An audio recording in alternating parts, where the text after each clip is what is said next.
మేము ఈ రోజు రథసప్తమిని సెలబ్రేట్ చేసుకుంటున్నాం. ఫస్ట్ అయితే వినాయకుడి పూజ చేసుకోవాలి కదా.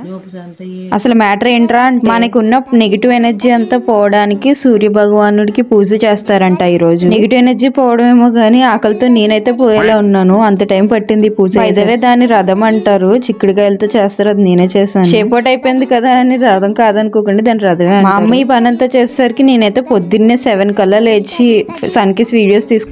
వీడియోస్ తీసుకుంది చాలే, దేవుడికి దండం పెట్టుకుందాం, వెళ్ళి ఫ్రెష్ అయ్యరా. నేను వచ్చేసరికి మొత్తం అంతా అయితే సెట్ చేసి ఉంచింది. దండం పెట్టుకున్నట్టు వీడియో తీయమ్మా అంటే మొత్తం సర్దింది నేను, వీడియో తీసుకునే దువ్వా అని తిడుతుంది. అందుకే నవ్వుతుంది. దేవుడిని కాల్ అయితే పెట్టుకుని లాగేసాను దండం పెట్టుకున్నంత సేపు. సమయం మొత్తానికి అయితే పూజ కంప్లీట్ అయింది. సరే కదా అని ఫుడ్ తినడం స్టార్ట్ చేశాను. నాకైతే అంత స్వీట్స్ ఎక్కువ ఇష్టం ఉండదు. ఈ రోజు చేసింది అయితే కొంచెం ఇష్టంగా తింటాను నేను. మొత్తానికి అయితే టేస్ట్ చాలా బాగుంది, లేకపోతే మా అమ్మ కొడుతుంది. సరే అయితే బాయ్ మరి.